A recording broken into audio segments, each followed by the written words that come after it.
Bismillahirrahmanirrahim. Alhamdulillah, puji syukur kehadirat Allah Subhanahu wa Ta'ala yang telah melimpahkan berbagai rahmat dan karunia-Nya kepada pemakalah sehingga diberikan kelancaran dalam penyusunan makalah ini hingga selesai. Kemudian sholawat serta salam kehadiran baginda Nabi besar Muhammad SAW yang telah membawa perubahan besar bagi umat Islam sehingga tidak terjerumus lagi pada zaman jahiliyah. Saya akan membahas pengertian al-wakalah atau perwakilan. Al-wakalah atau al-wakilah berarti al-tafwi, yang berarti penyerahan, pendelegasian, dan pemberian mandat, seperti perkataan yang berarti aku serahkan urusanku kepada Allah. Secara terminologi atau syarah sebagai dikemukakan oleh fuqaha. Yang pertama, Imam Taqi Aladdin Abu Bakar ibni Muhammad al-Husain, yang artinya menyerahkan suatu pekerjaan yang dapat digantikan kepada orang lain agar dikelola dan dijaga pada masa hidupnya. Yang kedua, menurut Hasbi As-Siddiq, akan penyerahan kekuasaan di mana pada akad itu seseorang menunjukkan orang lain sebagai gantinya untuk bertindak. Dari dua definisi di atas dapat ditarik kesimpulan bahwa wakalah adalah sebuah transaksi di mana seseorang menunjuk orang lain untuk menggantikan ke dalam mengerjakan pekerjaan perkaranya ketika masih hidup. Dalam wakalah, sebenarnya pemilik urusan atau muwakil ini dapat secara sah untuk mengerjakan pekerjaannya secara sendiri. Namun karena satu dan lain hal urusan itu ia serahkan kepada orang lain yang dipandang mampu untuk menggantikannya. Oleh karena itu, jika seorang muwakil itu ialah orang yang tidak ahli untuk mengerjakan urusannya itu seperti orang gila atau anak kecil, maka tidak sah untuk mewakilkan kepada orang lain.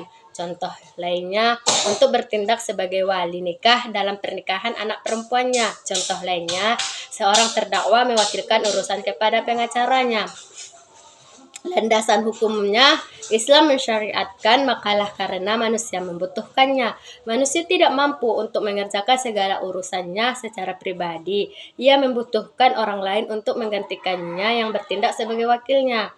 Kegiatan wakalah ini telah dilakukan oleh orang terdahulu seperti yang dikisahkan oleh Al-Quran tentang Ashabul Kahfi, di mana ada seorang di antara mereka diutus untuk mengecek keabsahan mata uang yang mereka miliki ratusan tahun di dalam gua. Ijma ulama membolehkan wakalah karena wakalah dipandang sebagai bentuk tolong-menolong atas dasar kebaikan dan takwa yang diperintahkan oleh Allah Subhanahu wa Ta'ala, dan Rasulullah Shallallahu alaihi wasallam berfirman dalam surah Al-Maidah ayat 2, hai orang-orang yang beriman, janganlah kamu melanggar syiar-syiar Allah dan jangan melanggar kehormatan bulan-bulan haram. Jangan mengganggu binatang-binatang hanya mengganggu orang-orang yang mengunjungi ke Baitullah sedang mereka mencari kurnia dan keridhaan dari Tuhannya. Dan apabila kamu telah menyelesaikan ibadah haji, maka bolehlah berburu dan janganlah sekali-sekali kebencianmu kepada sesuatu kaum karena mereka menghalang-halangi kamu dari Masjidil Haram, mendorongmu berbuat ania atau kepada mereka. Tolong menolong dalam berbuat dosa dan jangan melanggar, dan bertakwalah kamu kepada Allah Subhanahu wa Ta'ala, sesungguhnya Allah amat berat siksaannya. Dalam hadis disebutkan artinya Allah senantiasa menolong hambanya selama hamba itu menolong saudaranya. Dalam hadis yang lain sebagaimana dimukil dalam kitab fikih sunnah bahwa wakalah bukan hanya diperintahkan oleh Nabi, tetapi Nabi sendiri pernah melakukannya. Nabi pernah mewakilkan kepada Abu Rafiq dan seorang Ansor untuk mewakilinya mewakili Maimunah. Rasulullah juga pernah mewakilkan dalam membayar hutang, mewakili dalam mengurus untanya. Allah Subhanahu wa Ta'ala berfirman dalam surah Yusuf ayat 55 mengenai wakalah.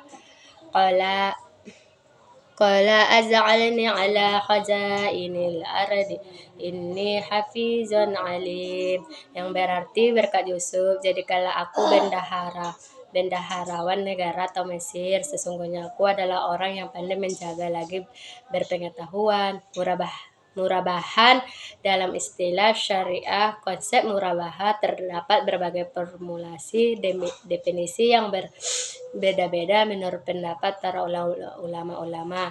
Di antaranya menurut Usmani, murahaba merupakan salah satu bentuk jual beli yang mengharuskan penjual memberi informasi kepada pembeli tentang biaya-biaya yang dikeluarkan untuk mendapatkan komoditas atau harga pokok pembelian dan tambahan profit yang diinginkan yang tercermin dalam harga jual. 34 akad. Murabaha adalah akad pembiayaan suatu barang dengan menegaskan harga belinya kepada pembeli dan pembeli membayar dengan harga yang lebih sebagai keuntungan yang disepakati.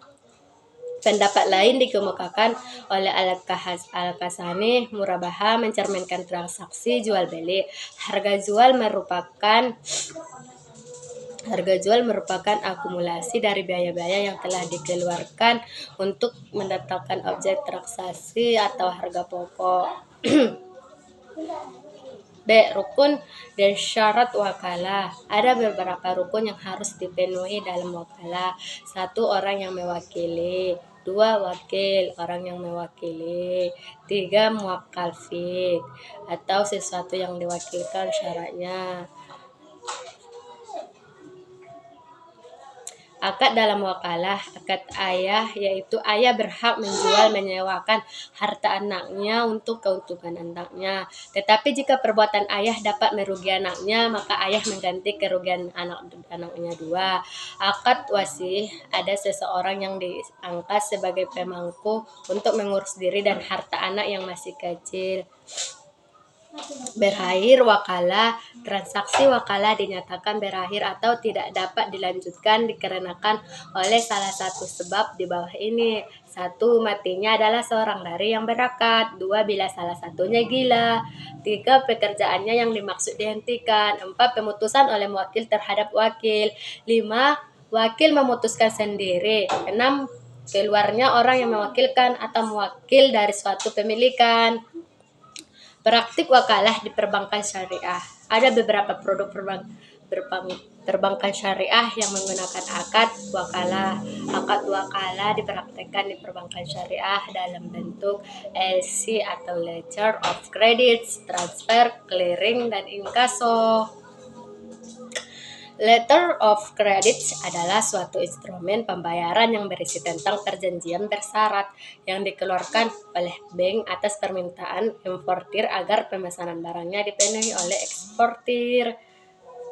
D. Hikmah wakalah. Pada hakikatnya wakalah merupakan pemberian dan pemeliharaan amanat.